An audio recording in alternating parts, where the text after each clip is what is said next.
Set stood at the foot of his brother's throne, and the lamps of that hall burned in shallow dishes of oil, and the light of them ran along the gold and came back doubled. He kept so still that the servants passing with water jars forgot he was there. His eyes did not leave the crook, and the flail crossed upon the king's breast. He was not looking at them the way a man looks at a holy thing. He was looking the way a man measures a beam he means to carry off, judging the weight of it and the reach, and how far he would have to go before anyone raised a cry. That is where the longest story the old land ever told begins, not with a blow, but with a look held too long in a room full of gold. If these ancient stories help you rest, subscribe so the next story can find you at bedtime. Above him on that dais sat Osiris, the first great king of the land, the long-plaited beard of divine kingship falling below his chin, the two emblems of rule folded in his hands. The still figure beneath him would become a murderer, and then a usurper, and then, for 3,000 years, the name Egypt gave to everything that stands against Marthat, the cosmic order of all things. And so a single question waits in the hush of that court, and the whole night is given to answering it. How does a brother's envy, and the murder it drives him to, bind the kingship of Egypt forever to the struggle between order and disorder? Around that throne stood a family whose loves and wounds would carry the whole of this long drama. Nearest to the king was Isis, his sister and his wife, wise beyond the reckoning of gods, patient as the river, keeper of a magic that could bind and loosen and, one day, restore. Beside Set stood Nephthys, sister to them all and wife to Set, a quieter presence, drawn toward morning and the soft country of night, a goddess of the threshold and the sheltering house. And there was one who was not yet born, not yet even conceived, whose coming would answer everything. That was Horus, the falcon child, the heir who did not exist while Osiris still reigned, and whose absence made the throne, for a season, a thing that a brother might imagine himself seizing. What passed between those four became the tale Egypt returned to more often than any other, carved into the walls of royal tombs, whispered over sick children, chanted above the coffins of kings, while the sledge stood waiting at the mouth of the tomb. And it begins a long way beneath that throne room, in water that had no shore. Before there was a hall, there was no floor to build one on. The priests of Heliopolis kept the account of how that changed. In the city, the Egyptians called Ewan, seat of the great Ennead, the 9 gods whose lineage the old texts trace with such care.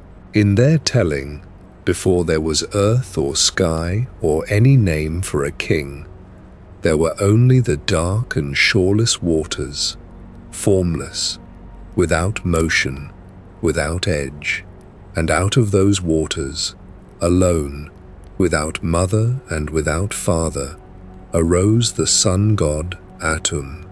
He did not step onto a shore, for there was no shore.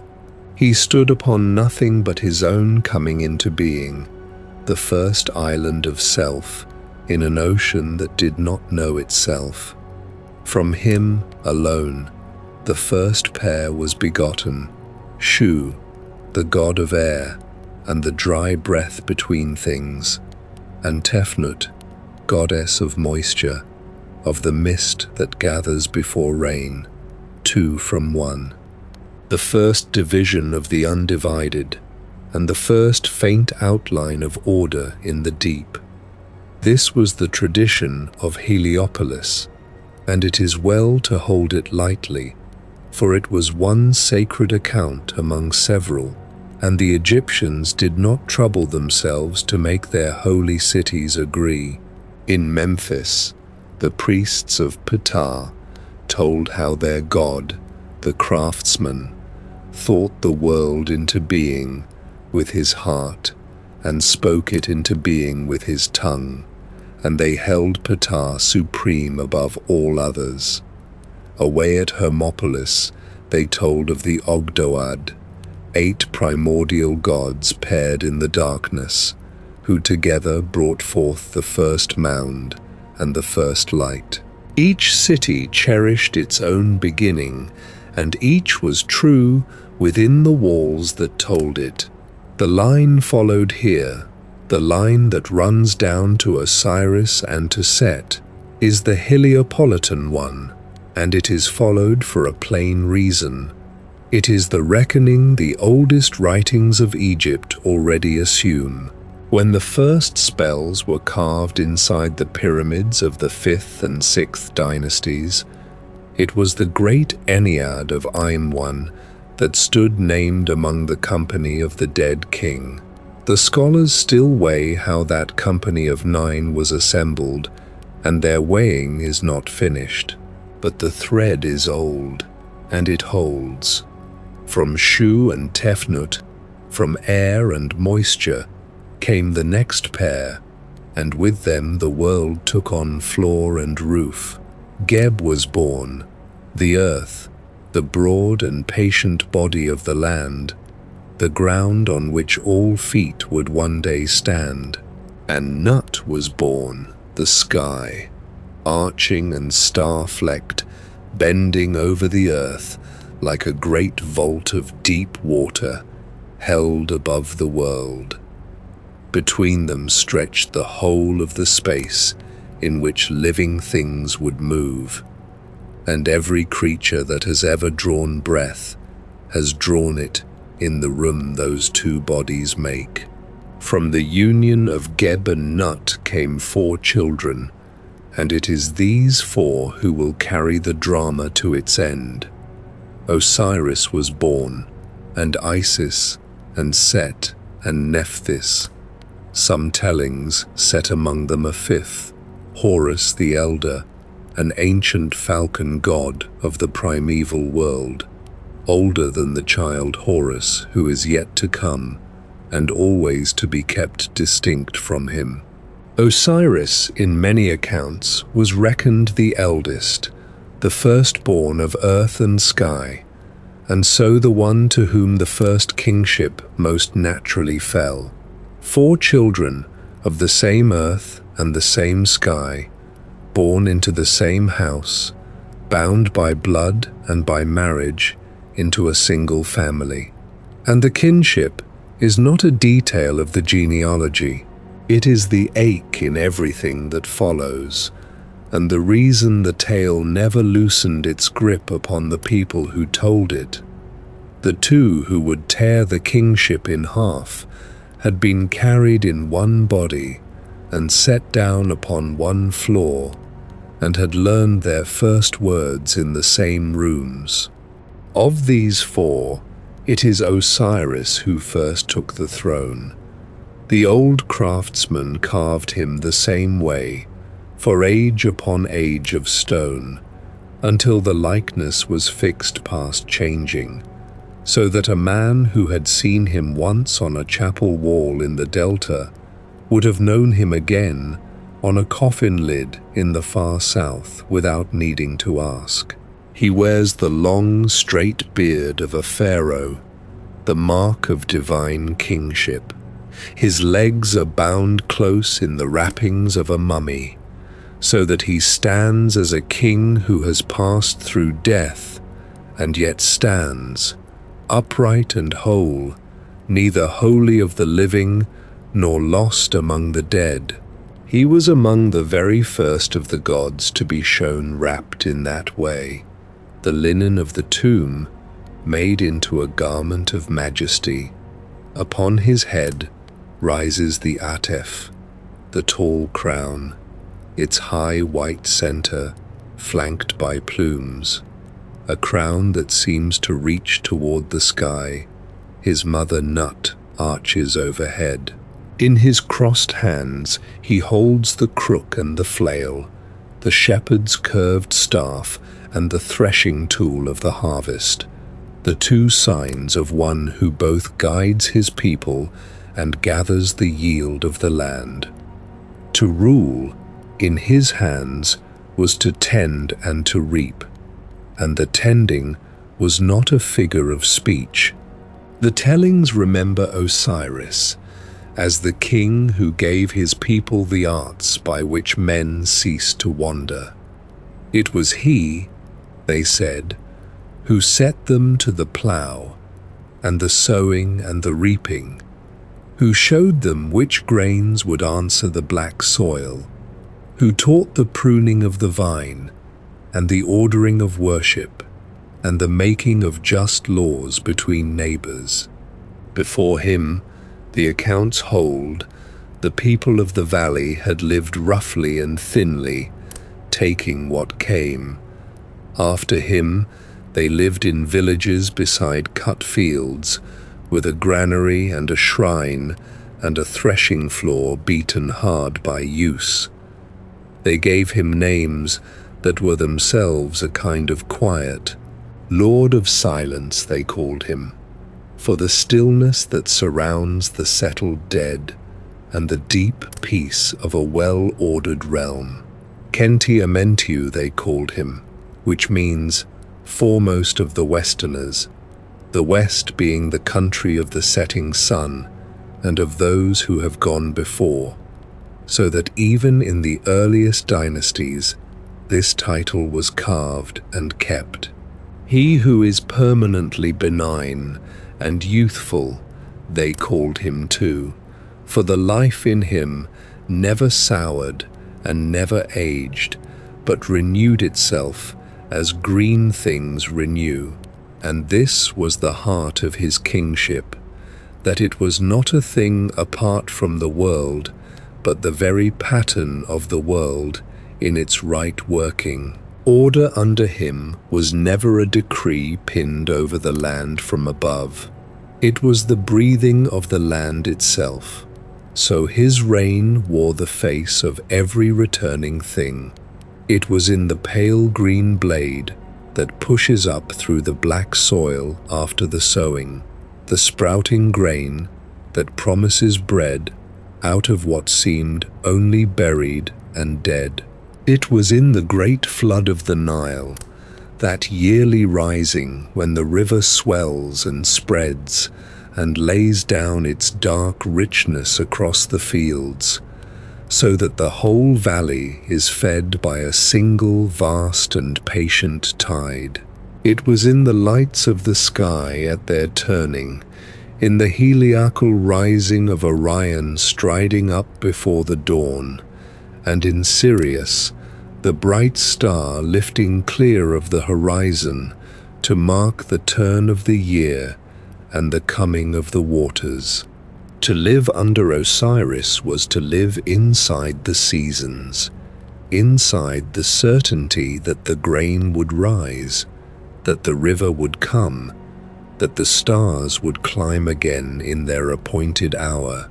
His kingship was the confidence of the world in its own continuance. And all the while, a step removed from that ordered throne, stood the brother who could not be still. Set watched the crook and the flail resting in another's hands. He watched the flood come and the grain rise, and the people lift their faces to a king who was not himself.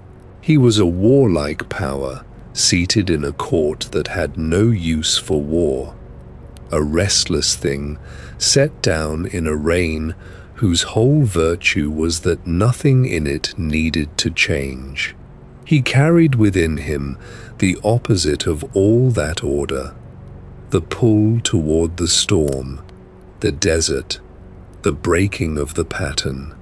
In him, the household of Geb and Nut held its own undoing, a son of earth and sky, who leaned against the balance of earth and sky. Nothing had yet been done, no blow had fallen, no word of betrayal had been spoken aloud in that pale-stoned hall. There was only a brother apart, and the slow gathering of an envy that had not yet found its hour.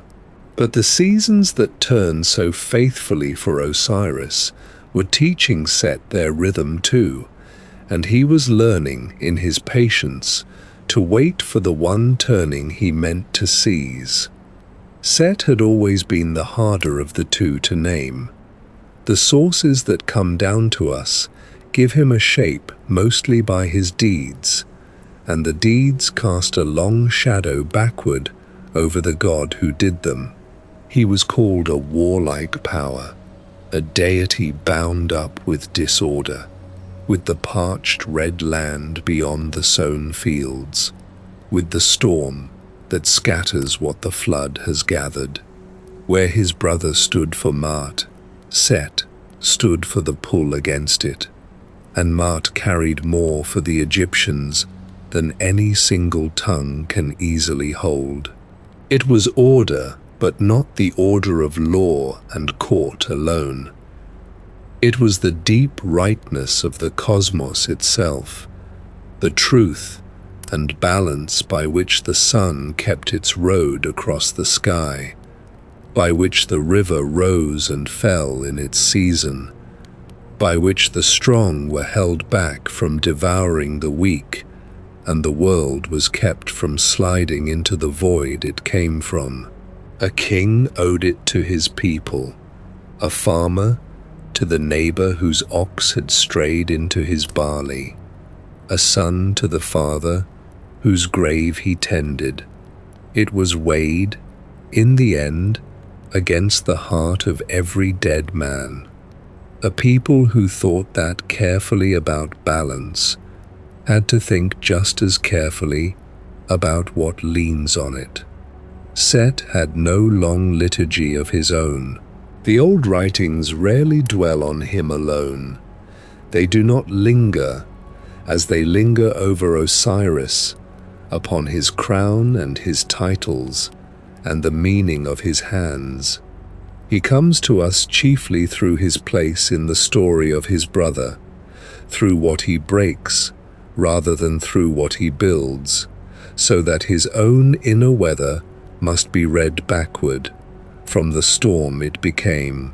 His envy is not described for its own sake in some quiet chamber of the texts. It is known only by its fruit, and so to understand him, one must watch the fruit ripen and fall, and reason from the wreckage back to the root. Beside him in the household stood his sister wife, Nephthys, whose name they read as Lady of the House or Lady of the Temple, though even that name is uncertain in its first meaning, and some have thought it less a given name than a title laid upon her.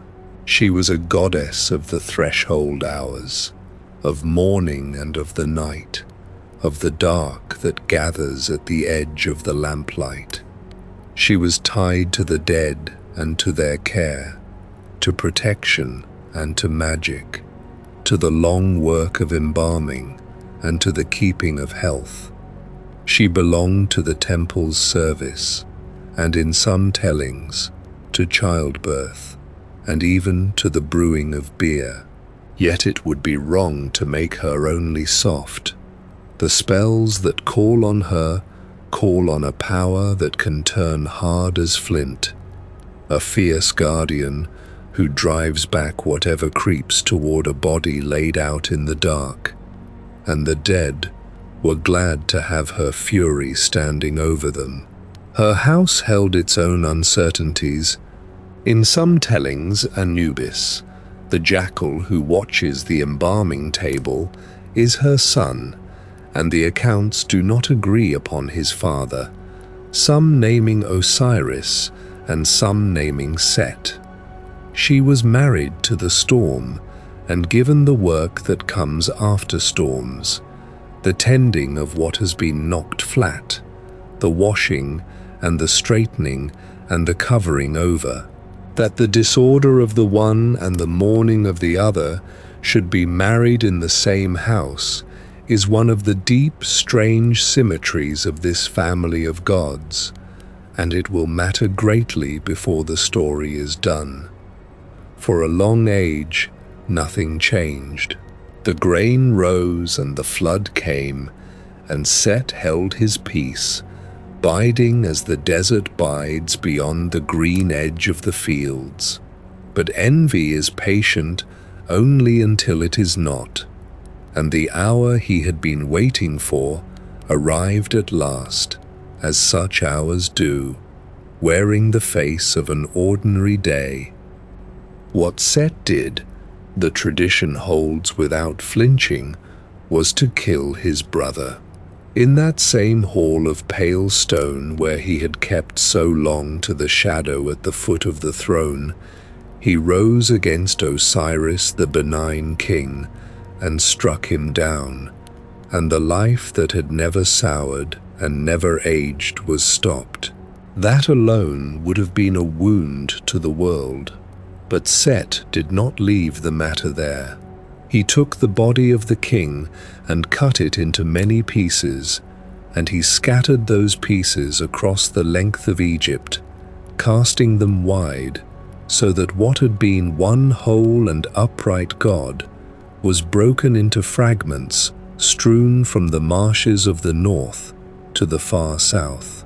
The Egyptians themselves did not dwell on the horror of the act. What they kept and carried was its shape. A body that had stood for wholeness was made into scattered parts. A king who had been the pattern of order was unmade into the very image of disorder, spread thin across the country he had governed. No one saw it done. The texts name no witness, and they do not say what the hall looked like afterward, or who came into it first, or whether the lamps were still burning. Yet every branch of the great tale grows from that unwatched hour. From it comes the wandering of Isis and the first wrapping of a body in linen. From it comes the child born after his father's death, and the long lawsuit of the gods, and the crown that passes from a dead king to a living son. From it comes the hope, breathed over more graves than anyone could number, that dying is a crossing and not a stop. Before the blow, the world had known only the benign rain, the seasons keeping faith, the certainty of the returning grain. After it, the world knew loss, disorder, which had waited so long in the shadow, had at last walked out into the light and done its work, and the world would never again be as simple as it had been before the pieces were scattered. Into the emptiness that followed, Set stepped up onto the throne. The seat that Osiris had filled stood vacant now, and the brother who had made it vacant claimed it, setting himself where the rightful king had stood. So began what the sources call his unrighteous reign, the rule of the deity of disorder over a land that had been shaped by order. The country under that new kingship kept its outward shape and lost its inward sense.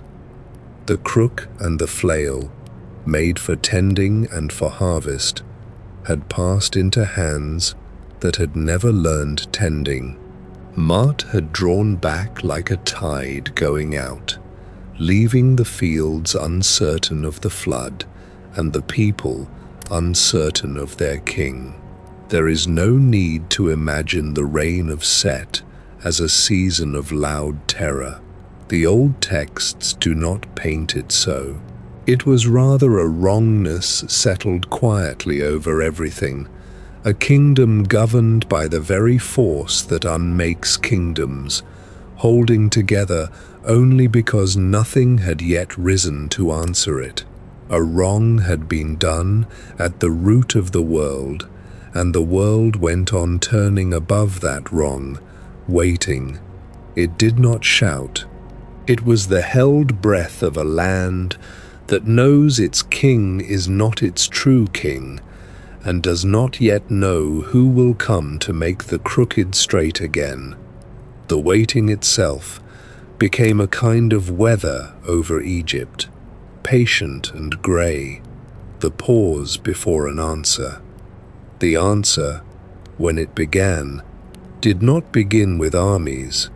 It began with two women walking. Isis, the sister wife of Osiris, would not let the pieces of him lie scattered where they had fallen.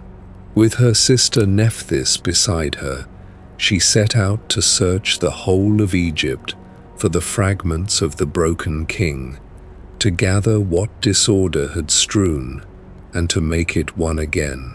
That country is a long one to walk, the green thread of the valley following the river through the red land, the marshes of the delta spreading toward the northern sea, the far reaches of the south beyond the cataract. Across all of it, the two goddesses went, seeking. They searched the riverbanks and the reed beds, the fields and the desert margins, wherever a piece of Osiris might have come to rest. It was the slow, unglamorous labor of grief, the walking and the looking and the stooping to gather, repeated over the whole map of a kingdom. Here Nephthys came into her own. All that she was fitted her for this work. She was the goddess of mourning, and here was the deepest mourning of the gods. She was tied to the night and to the darkness, and much of the seeking must have been done in that half-light where the dead are closest. She was a keeper of the dead and a worker of protective magic, and she brought both to her sister's side, guarding the fragments as they were found, and lending her craft to the gathering. Isis searched as a wife searches, refusing the fact of it, arguing with the loss at every step. Nephthys searched as the one who has stood at the edge of every deathbed since deathbeds began, whose whole nature is to tend what has already died. The two of them together, the grieving wife and the mourning sister, went the length of the land and lifted the pieces of the king out of the places where his brother had cast them. Part by part they recovered him. The tradition is careful to say that they found nearly all of him, gathering every scattered fragment save one. The single part they never found was his genitalia, the one piece lost beyond recovery, and its loss touched the very question of whether the broken king could father what came after.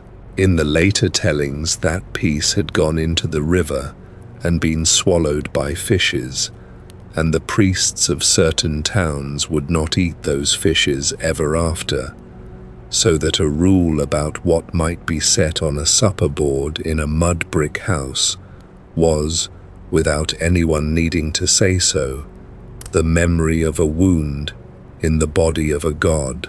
Isis, the accounts hold, made good the absence by her craft, shaping again what had been taken and joining it to the rest, so that the gathered body was whole in the shape her hands gave it. But the river kept what the river had taken. Of everything strewn the whole length of the country, one thing alone stayed in the water, and the story has never pretended otherwise. The Egyptians did not leave these two mourning women only inside the story. They lifted them up into the very architecture of their temples and the very shape of their sky. Isis and Nephthys, standing together in their grief, came to personify the pylon, the great gateway of the temple, that broad trapezoidal tower with its sloping sides that narrow as they rise. In its face, the tall grooves held the flagstaffs, the poles from which the sacred banners lifted and stirred. Two such towers flanked the temple door, and the Egyptians read the doubled gateway as the Akhet, the horizon, the notch between two heights where the sun climbs at dawn and sinks at dusk. So the two sisters became the two towers, and the space between them became the horizon itself, the threshold across which all light passes as it comes and goes. There is an old line set down in the pyramid texts that gathers this meaning into a few words. It speaks of the dead king rising and falling like the sun, and it gives each motion to one of the sisters. To descend, it says, is to go down with Nephthys, to sink into the darkness with the night bark, the boat that carries the sun through the hours of the dark. To ascend is to rise with Isis, to lift again with the day bark, the boat that bears the sun back into the morning. Down with Nephthys into the night, up with Isis into the day. The mourning of the two goddesses had been woven straight into the great rhythm of setting and rising, the daily death of the light and its daily return. And in that weaving lay the first hint of consolation. If the two sisters who gathered the broken king were the same two who stood as the towers of the horizon, the same two who carried the sun down into the dark and lifted it up again into the morning, then the gathering of Osiris was not only a labor of grief, it was bound to the deepest pattern the Egyptians knew, the pattern by which the sun that sinks is the sun that will rise, by which the seed that is buried is the seed that will green. The pieces had been scattered by disorder. Now they lay gathered again by the patient hands of morning, waiting on the threshold between the night bark and the day bark, in the long grey pause before whatever Isis would do next, to call her husband back across that horizon. Isis came to that threshold with a purpose that grief alone could not have given her. She was a goddess of magic, and what her hands could not mend, she would mend with words. She took the gathered pieces of her husband, laid them in their right order upon the linen, and began the slow labor that would afterward be called the first embalming. She bound the body of Osiris in wrappings of cloth, wound close and careful, limb by limb, until the broken king was made whole again beneath the linen. She worked as a mourner works, without haste, folding each length of fabric as though the folding itself were a form of speech. This is the reason that Osiris stands among the very first of the gods bound to the mummy wrap. There is a plain logic in the wrapping. It takes a thing that has come apart and gives it back a single outline, one long silent shape from which nothing more can be lost. That is why his flesh is painted. In the tomb walls, sometimes the green of the young blade, and sometimes the black of the silt the flood leaves behind. the two colors of ground that has something still to give. And that is why the Geb pillar, the notched column the Egyptians raised and set upright at their festivals, came to be read as his backbone. The spine of the scattered god stood on end again.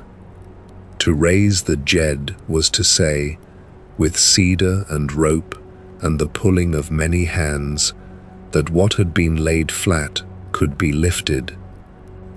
What Isis did in that hour became the pattern that every later Egyptian burial would echo. When the embalmers of the living world laid their own dead upon the table and wound them in linen, they were repeating, hand for hand, the labor of the grieving goddess over her murdered husband. Every wrapped body in every tomb along the Nile was a small return to this first wrapping.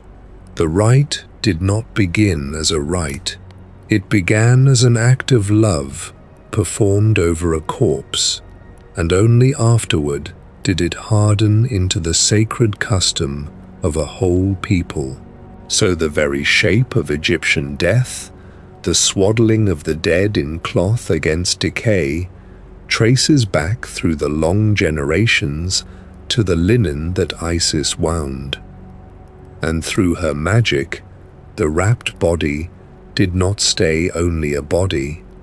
Osiris returned to a form of life, not the full life he had held as king, but a life sufficient for what still had to be done.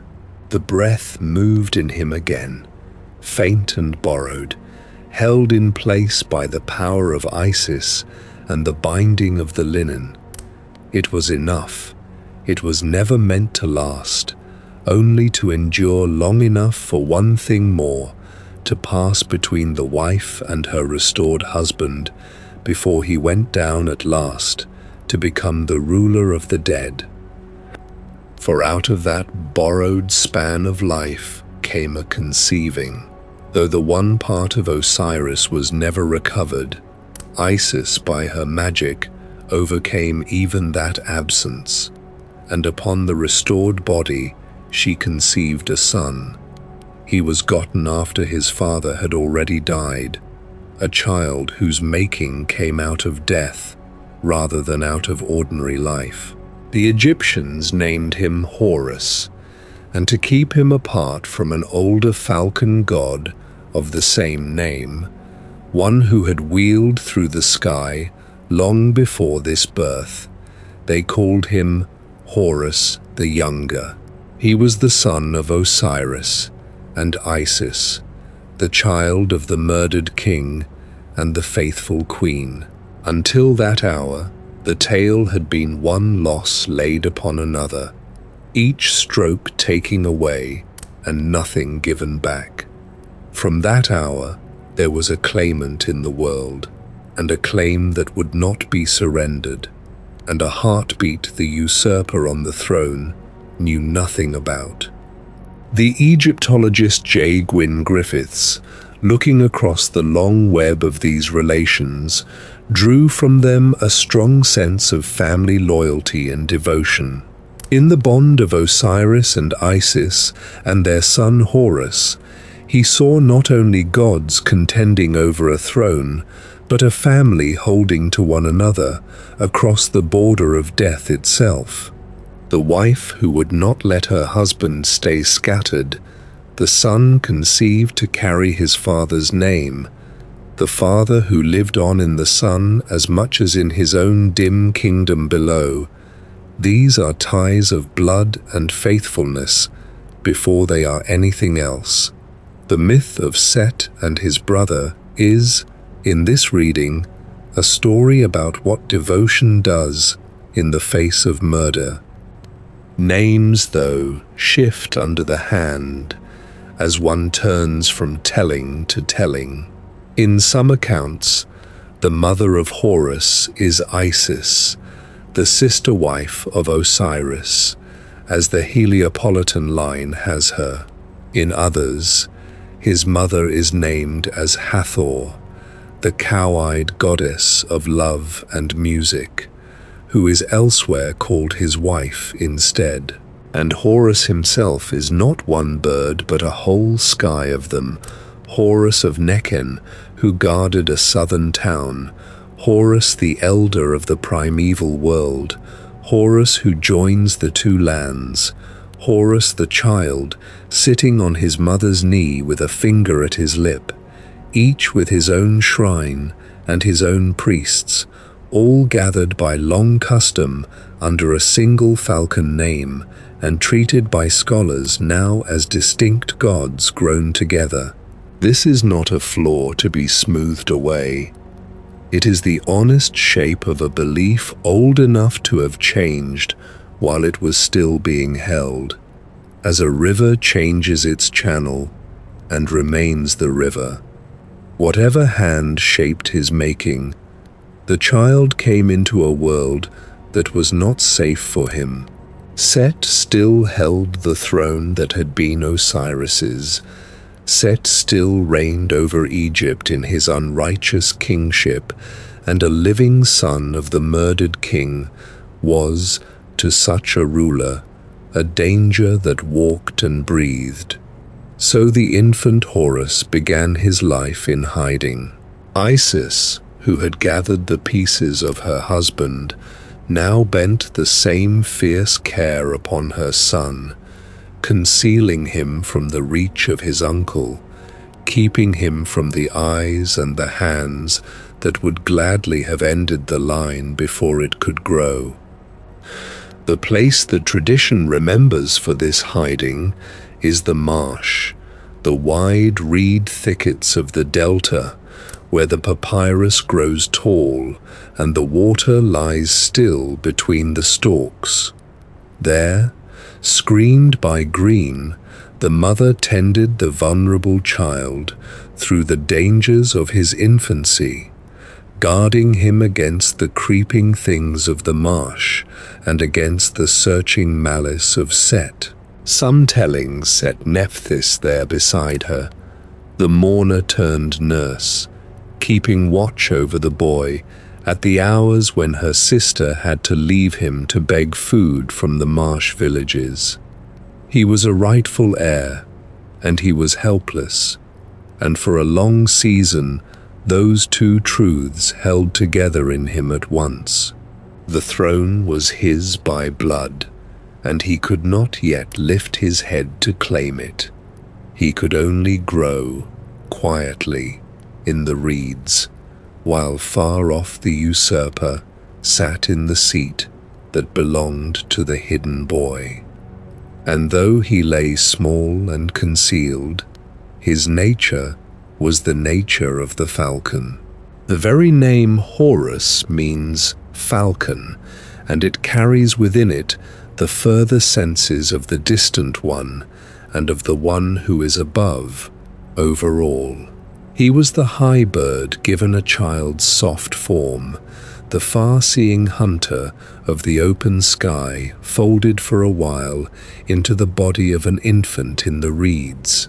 The Egyptians pictured him grown as a falcon outright, most likely the lanner or the peregrine, keen of eye and swift of wing, or else as a man who bore a falcon's head upon a human frame, watching the world with the level golden stare of the raptor.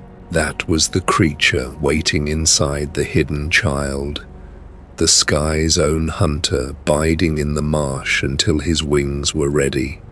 So the years of concealment ran their course, a quiet stretch of the story in which nothing was decided and everything was being prepared.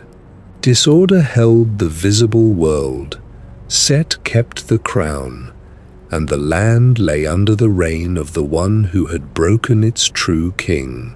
But in the hidden places the falcon grew, feather by feather, strength gathering in secret against the day it could be spent. The whole weight of what was coming rested on that unseen growth, the rightful heir ripening out of sight, while the wrong king ruled in the light. When at last Horus came of age, he came out of the reeds as the rival of Set. The hidden child had become the claimant, and the claim he carried was the throne of his murdered father, the kingship of all Egypt that Set had seized over the broken body of Osiris. Two figures now faced each other across the whole question of who should rule. On the one side stood Set, in possession, holding the crown by the strength that had taken it. On the other stood Horus, dispossessed, holding nothing but his birth and his father's name, and the will to press that birth against the one who had murdered to deny it. The contest took a shape that was not only war. In the Egyptian telling, it was as much a lawsuit as a battle, a matter argued as well as fought. The gods gathered as a court, and before them the two rivals set out their competing rights to the kingship. Set claimed the throne by his strength and his standing among the elder gods. Horus claimed it by inheritance, as the son who must succeed the father, the living heir of the dead king. So the conflict moved on two levels at once: the clash of bodies and the clash of arguments, the trial of arms and the trial of law. The Egyptians cared about both, because to them a throne held by force alone was not the same as a throne held by right, and the whole point of the struggle was to see right and rule made one again. This long contending is preserved most fully in a text of the New Kingdom, a story the scholars call the Contendings of Horus and Set, written out on papyrus in the days of the Ramessid kings, long after the myth had reached its early form. It sets the quarrel in a courtroom of gods, with Ra-Horakhti presiding and the Ennead seated to hear the case, and it lets the case drag on for 80 years without a verdict, the tribunal swaying now toward the strength of the uncle and now toward the right of the nephew. In it, the gods write to the ancient goddess Neith for counsel, and she sends back word that the office belongs to the son, and that the brother must be paid in other goods. In it, Osiris himself sends a letter up from below, reminding the assembly that the barley and the emmer they eat are his gift, and asking, not gently, how the son of such a father can be kept from his seat. It is a strange document, by turns solemn and broadly comic, and it is the fullest single account of the quarrel that Egypt left behind. What it hands down, and what the older fragments agree upon, is the picture of a struggle stretched across a great span of time. The conflict between Horus and Set was not settled in a single stroke or a single day. It went on across many episodes and many years, a prolonged and often violent contending in which order pressed against disorder without swift resolution. Again and again, the two came against each other, in the court and in the field, in trials of cunning and trials of force, and again, the matter failed to close. Horus pressed his claim as the heir. Set held his ground as the possessor. Between them the outcome swung, now inclining one way, now the other, refusing for the longest while to fall. The turns themselves are strange and violent, and sometimes sly. They tell of the two rivals plunging into the river in the shape of hippopotami to see which could endure the longest beneath the water. They tell of a race of stone boats, and of the falcon who built his hull of cedar and plastered it white so that it looked like stone and floated, while his uncle's true stone vessel went straight to the bottom. They tell of the eye of the falcon torn out and carried off and hidden and healed again by another god's craft, so that the mended eye became forever after, the sign the Egyptians painted on coffins and hung about their necks, the wedjat, the wholeness that was broken and made sound. They tell of wounds given to Set in return, and of insults and ambushes and reversals without number. Yet the meaning beneath the turns is steadier than the turns themselves. What was being decided was not merely which of two gods would wear a crown. It was whether Mart would be restored to the land after the long reign of the one who stood against it. And that is why the very length of the struggle matters, why the tradition lets it run so long rather than ending it quickly. The slowness is the point. If the balance of the whole cosmos hung on the outcome, then the outcome could not be cheap or sudden. Order and disorder were matched against each other across years, because what stood in the scale was the standing of the world itself, whether it would be held in its right pattern or given over to the one who broke it. Every episode of the Contending was another turning of that scale, another moment in which it was not yet clear which way the ages would fall. Beneath that remembered war, some have long suspected there may lie something older than any god. The suggestion is that the Quarrel of Horus and Set carries in it the memory of a real conflict between regions of Egypt, in the times before or at the very dawn of the dynasties. It cannot be shown. The earliest writings come long after whatever they might record, and they speak of gods and not of the men who may have marched beneath their banners, so the matter can be put no higher than a possibility and is best left there. But the ground the possibility stands on is real ground, with towns upon it, and cemeteries, and gods who were worshipped in those places before ever they entered a story. Long before there were dynasties to count, before the two lands were bound under a single crown. Egypt was a scatter of regions, each with its own people and its own gods.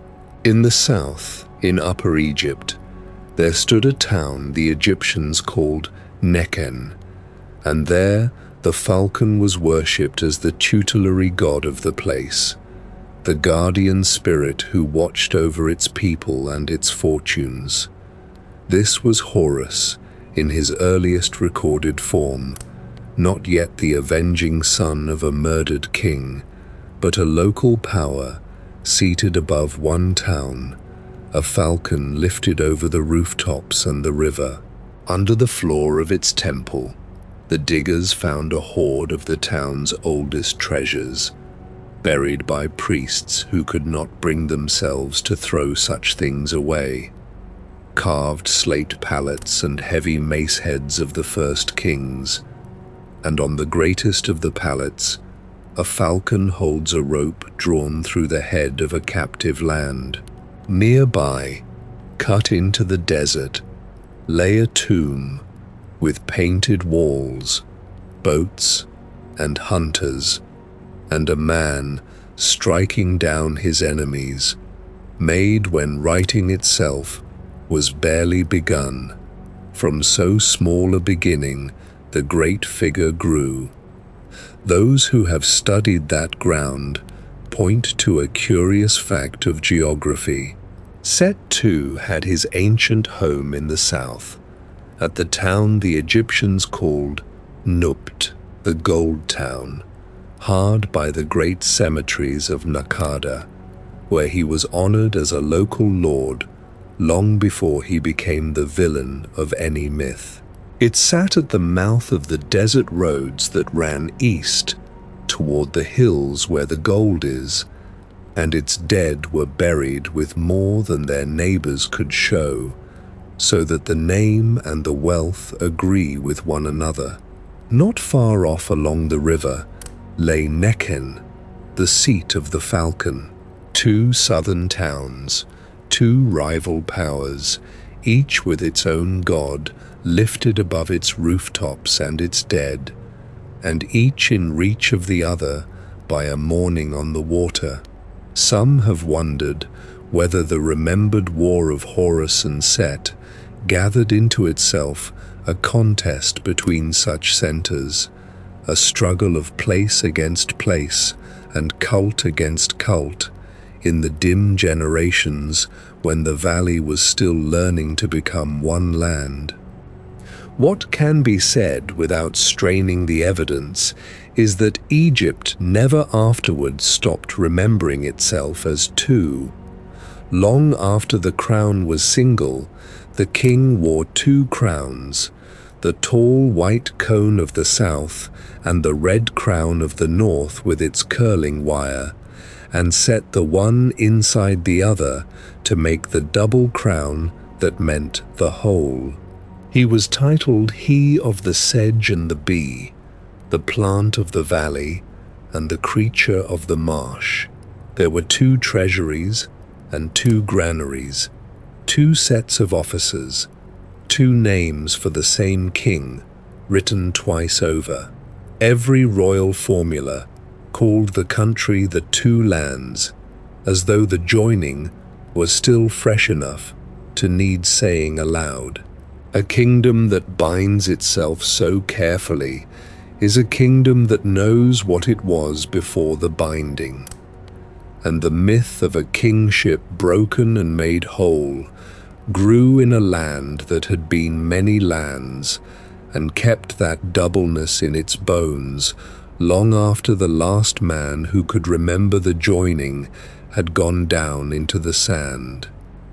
Yet the myth moved toward its own resolution with a certainty no history can offer. For all the swinging of the balance, all the reversals and the wounds and the trials that failed to close, the tradition does not leave the scale forever trembling. In the end, Horus prevails. After the long contending, after the years in which the outcome would not fall, the rightful heir at last overcomes the usurper, and the throne that was taken by murder returns to the line from which it was stolen. The falcon rises over the two lands, no longer the guardian of one southern town, but the lord of the whole country, and the god of storm and disorder is put down from the seat he had no right to hold. The triumph, when it comes, does not arrive as a shout. It is better understood as a settling, the way a thing long held out of true finally eases back into its proper place. Set had reigned, and his reign had been an unrighteous one, a rule of the one whose nature leaned against order. Under him the land had lain out of balance, the succession broken, the pattern of things disturbed at its root. When Horus takes the crown, that long distortion is undone. The victory is not chiefly the glory of a warrior over a rival. It is the correction of a wrong, the closing of a wound that had stayed open since the day Osiris fell. On its near side, it is a matter of succession, a throne restored to its lawful heir after a reign of theft. On its far side, it is the whole ordered world set level again. What returns with Horus is martyr. The verdict itself, the tellings do not hurry. The court that had sat for 80 years was called to speak at last, and it spoke for the sun. Set was brought before the assembly, and in some accounts he confessed the theft with his own mouth, and in some he was simply overruled by the weight of every voice around him. The white crown was set upon the head of Horus, and he was led forward and seated, and the gods cried out that this was the son of Osiris, and that the office of his father had come to him. And Set was not destroyed. The old sun god took him up instead, and set him in the sky beside the solar bark, and gave him the thunder for a voice, so that ever after, when the storm cracked over the red land, the Egyptians heard the roaring of the brother who had lost his case. Disorder was not annihilated. It was lifted out of the throne room and put where it could be watched. Then came the joining. The Egyptians pictured that moment in a sign they carved 1,000 times upon the sides of royal thrones. Two gods binding together the papyrus of the north and the lily of the south, knotting the two stems about a single windpipe and lungs. The Sematawi, the uniting of the two lands. That was what the falcon's victory meant in stone. Not one man's win over another, but a country tied back into one breathing body. Thoth stood by with his reed and his palette to write the years of the new reign, and the granaries were counted, and the canal mouths were opened again at their proper hour, and the offering loaves went back onto the altars of towns that had gone a long while without them. Order restored, looks like ordinary work resumed. And there was a further thing the victory accomplished, quieter than a crown and greater than a kingdom. The triumph of the sun completed what had been begun over the body of the father. Long before, Isis and her sister Nephthys had gathered the scattered pieces of the murdered Osiris and wrapped and restored him, drawing him back across the threshold of death, far enough to father his heir. But that restoration had not returned Osiris to the living. He did not rise to sit again upon the earthly throne. The work begun in the wrapping of his body was finished only when his son prevailed, and the finishing gave Osiris not the old crown, but a new dominion.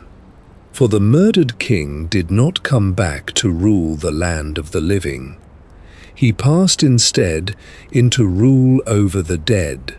The throne of Egypt went to Horus, the living heir, while Osiris became lord of that other country, the sovereign of the underworld and the sovereign of all who had died. The title that had clung to him from the earliest ages, Kenti Amentiu, foremost of the Westerners, was now his in full. The West was where the sun went down, and where the dead were laid, and to be foremost among the Westerners was to be king of the whole silent multitude who had crossed over. He who had once reigned as a primeval king of the living now reigned permanently over the greater kingdom that waits at the end of every life. There is a strange gentleness in this outcome. The story does not undo the murder by pretending it never happened. Osiris is not simply given back his old life as though the crime could be erased. Instead, the wrong is answered on two fronts at once. His son takes the earthly throne and restores order to the living world, and Osiris himself is lifted into a dominion he could never have held while breathing, the rule of the dead. What the usurper meant for destruction is turned, in the end, into a widening of the murdered king's reach. Set cast him down, and he rose into a deeper sovereignty than the one he lost. This is where the myth reached out to touch every mortal who ever heard it. If Osiris, who had been killed and dismembered and mourned, could be restored and made king of the dead, then his story became a promise held out to all who must one day die. For the Egyptians came to believe that any dead person might, through Osiris, come at last to a pleasant afterlife, might cross the same threshold he had crossed, and find on the far side not oblivion, but a kingdom and a king. The god who had suffered death first and passed through it into rule went before them as a kind of forerunner. What had been done for the divine king might be hoped for by the humblest of his people. In this way, the resolution of a quarrel among the gods became a quiet assurance whispered over every grave in the valley. So the two figures came to stand at the head of two joined worlds, the living son and the dead father, and between them they held the whole span of Egyptian existence. Horus reigned over the land beneath the sun. Osiris reigned over the land beyond the sunset. And the priests and thinkers of Egypt drew from this, joining a pattern that shaped how they understood their kings ever after. The living pharaoh, whoever he was in his own generation, was identified with Horus, the falcon heir seated rightly upon the throne. He was Horus in the flesh, the order bringer, the living guarantor of might over the two lands. When that pharaoh died, he did not simply pass away. He became Osiris, joining the murdered and risen king in the dominion of the dead. And his successor, the new king who took up the crook and the flail after him, became in his turn a fresh Horus, a new incarnation of the sun succeeding the Osiris who had gone before. Each reign reenacted the myth. Each dead king was Osiris, each living king was Horus, and the passage from one to the next repeated, generation upon generation, the ancient succession of son inheriting from father across the boundary of death. The story was not a thing that had happened once in the deep past. It was a pattern renewed with every royal funeral and every royal accession, worn smooth by endless repetition. In this great pattern, Set kept his place as well, though it was not a place of honor. He was the eternal adversary, the disorder against which each new reign defined itself. Yet he was neither forgotten nor scratched away, and for long ages he was not even wholly shunned. A king of the second dynasty wrote his name beneath the Set beast rather than beneath the falcon, and a king who came after him set both creatures over his name together, as though the old Quarrel could be held inside a single title. Far later, in the days of the Ramessid kings, two pharaohs were named for him outright, Seti, the man of Set, and a king who broke into a line of chariots was praised for having the fury of Set in his arms. Night after night, in the tellings of the sun's journey through the dark, it was Set who stood at the prow of the solar bark with his spear, the one power violent enough to hold off the serpent Apophis when it rose out of the black water to swallow the light. Only in the latest centuries, when foreign armies came and stayed, did his name begin to be chiseled out in earnest, and his figure made purely the enemy. For most of Egypt's long memory, He was something stranger than a villain, a force the land condemned in one breath and set to guard the sun in the next. Nor did the story stay inside the palace and the tomb. Once a year at Abydos, where the Egyptians believed the head of Osiris lay buried, the whole of it was carried out of doors and acted before the people. In the month of Koyak, the god was brought from his temple in the Neshmet bark and drawn along the desert road toward the old royal cemetery.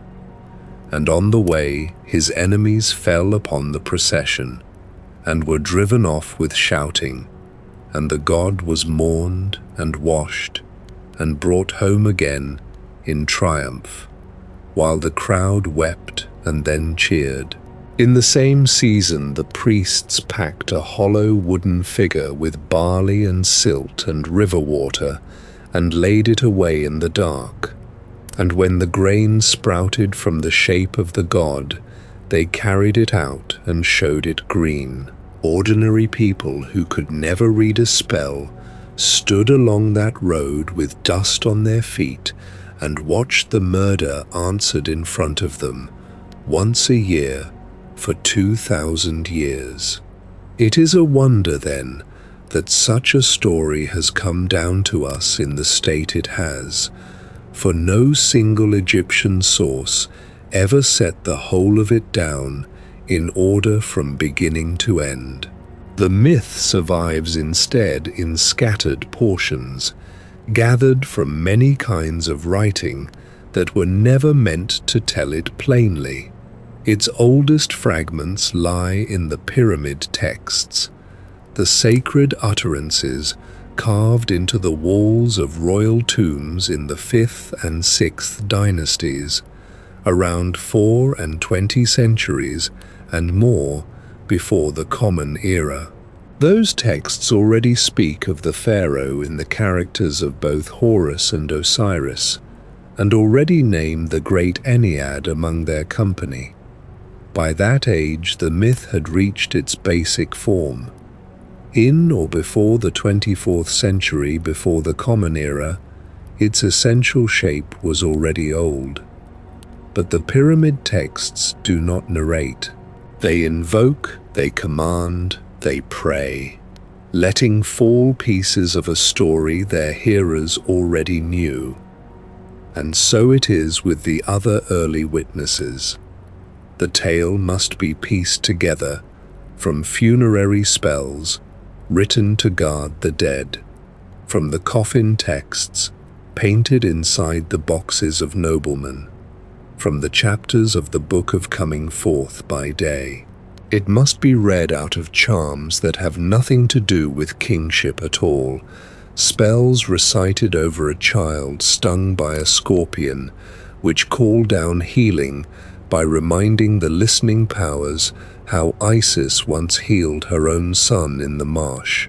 It must be heard in the laments that 2 women sang in the temple at the god's festival, taking the parts of Isis and Nephthys and calling the dead king home.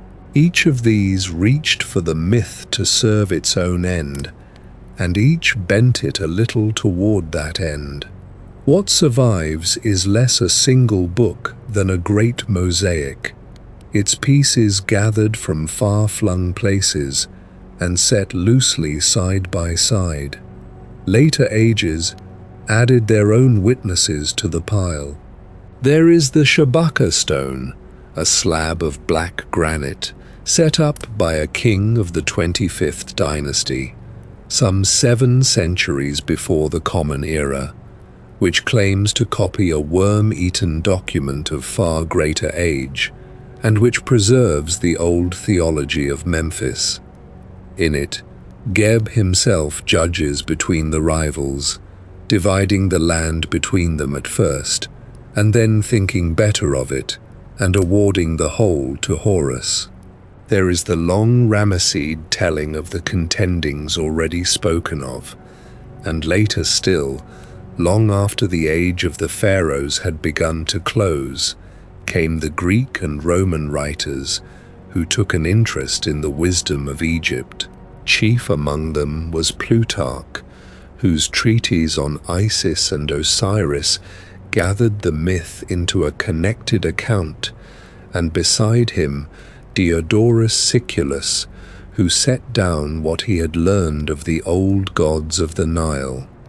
These later authors are a gift and a caution at once. They are a gift because they preserved, in ordered prose, a story the Egyptians themselves never wrote out whole, catching it after much native knowledge had faded from the land. Without Plutarch, above all, the myth would come down to us in far more broken pieces than it does. Yet they are a caution too, for they wrote from outside, long after the living faith had dimmed, and they may not always have caught the true Egyptian sense of what they recorded. They reached for comparisons their own peoples would understand, and in reaching, they sometimes bent the myth toward meanings it may never have held. Their pages and the older carvings do not always agree. The stone is the elder witness, and the page the clearer one, and neither is to be folded into the other, and the pieces kept drifting for a long time after the last pharaoh. When the temples of the valley fell quiet one by one, the island shrine of Isis at Philae, far up the river beyond the first cataract, kept its lamps burning longer than any other, and the last hieroglyphs ever carved were cut into its walls near 400 years into the Common Era, by priests whose grandchildren would no longer be able to read them. By then, the mourning goddess had traveled far past her own river. There were altars to her in the harbors of the Aegean and in the streets of Rome, raised by sailors and merchants who had never seen a papyrus marsh. Then that too ended, and the story went down into silence for 14 centuries, and came up again out of the sand, sign by sign, under hands that had to learn the old writing over from nothing. Through all that carrying and burying and finding, the great pattern has held its outline, the falcon and the fallen god, the balance lost and the balance restored. From those overlapping pieces, one question rises above all the others, the question that has moved beneath this whole telling like water beneath ice. Why should the murderer matter as much as the murdered? Why should a story of order remember so carefully and for so long the one who broke it? The answer lies close to the heart of what the Egyptians meant by Ma'at. Ma'at has no meaning where nothing threatens it. A balance that could never tip is not a balance at all, only a stillness that has never been tested. And so the envy of Set and the blow he struck against his brother did not in the end destroy the order of things. It gave that order something to be measured against. Set became the dark ground upon which the bright figure of Ma'at could at last be seen.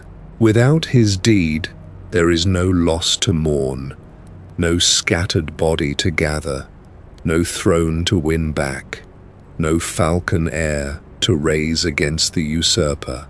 Disorder, given a name and a face and a will, made the restoration of order into an act rather than a mere condition, a thing achieved rather than a thing simply assumed. What the Egyptians built upon that understanding was not a doctrine but a practice. Ma'at was not a thing to be admired from a distance. It was done, daily, in small and repeatable acts by people who mostly never thought about gods at all. At dawn, in every temple, a priest broke the clay seal on the shrine door and washed and clothed and fed the god within, and the doing of it was held to keep the sun on its road one more day. In the courts, a scribe wrote out a judgment between two quarreling neighbors and called the writing Mut. In the fields, when the flood pulled back and left the ground featureless and rich, an official walked the lines with a knotted cord and set the boundary stones again where the water had shifted them, and measured out the barley with a measure that could be checked against another man's. And at the end of a life, the heart itself was laid on the scale against a single feather, and the dead stood before 42 assessors and named one by one the wrongs they had not done. I have not taken the milk from the mouths of children. I have not held back the water in its season. I have not turned my face from a man who wept. The question that had shaken the court of the gods was answered, in the end, in honest cubits of barley, and in the steadiness of a scribe's reed. The scribes had a word, too, for the thing that moved in set, and they used it of men rather than of gods. In the instructions that fathers copied out for their sons, the world holds two kinds of person.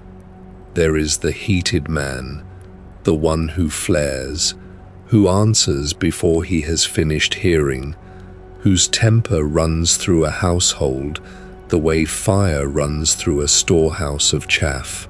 And there is the truly silent man, the one who waits, who lets a wrong word go by unanswered, and who is said to grow like a tree in a garden, green and heavy with fruit, long after the heated man has been dug up and carried off by the flood. Osiris was called Lord of Silence. Set was heat itself. So the quarrel carved on the temple walls was also a quarrel a man might recognize in his own courtyard, between the brother who could wait and the brother who could not, and every boy learning his letters by copying those lines was tracing the shape of this story without being told that he was. And it matters that the tale keeps set a brother. Egypt knew enemies enough beyond its borders, and carved them often enough beneath the sandals of its kings. It could easily have made the breaker of the world a stranger down from the eastern hills. Instead, it set the wound inside one house, between two sons of the same earth and the same sky, so that the danger to order is never a thing that arrives from outside and can be kept out by a wall. It is born in the family, at the foot of the throne, in a room full of gold. There is a quiet consolation in that, older than any argument. It does not deny the wound. It does not pretend the brother never lifted his hand, nor that the body was never scattered along the length of the river. What it offers instead is a pair of hands and something for them to do. Somewhere in a mud brick house above the floodline, a woman who had lost a husband washed him and straightened his limbs and wound him in cloth she had spun herself. And in the doing, she was doing what Isis did, without ever needing to be told so. Somewhere, a son climbed the path to a little chapel cut in the cliff face, set down bread and beer and a jar of cool water at the offering slab, and spoke his father's name aloud into the dark of the shaft, because a name still said, "Is a man not yet wholly gone?" Somewhere the women of a household let the dust of the threshing floor fall into their hair and cried out at a doorway until they were hoarse, and no neighbor thought them excessive, for grief in that country had a shape it was allowed to take and an hour appointed for the taking. The grief was never argued with.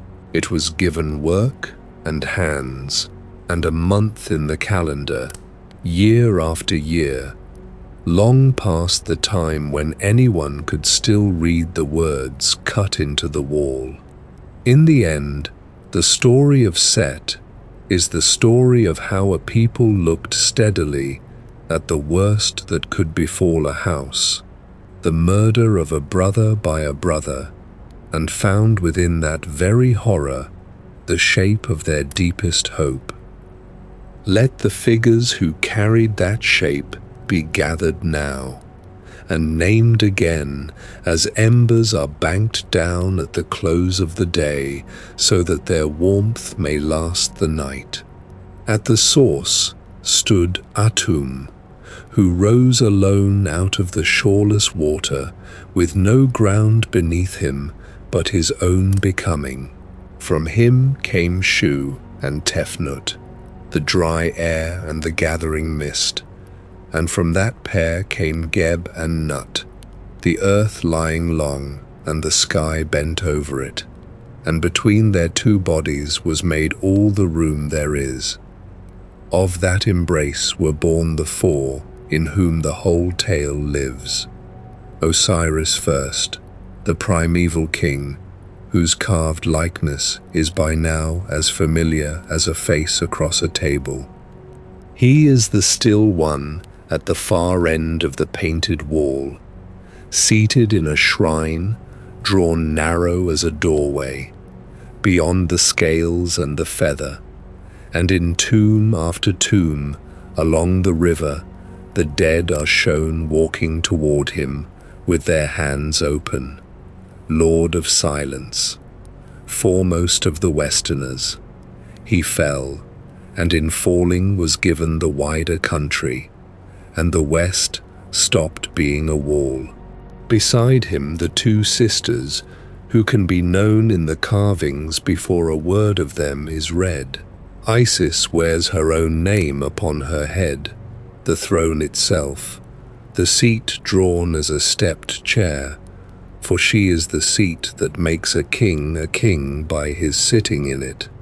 Nephthys wears hers in the same way, the basket set above the sign of a house, Lady of the House, a name that may always have been a title.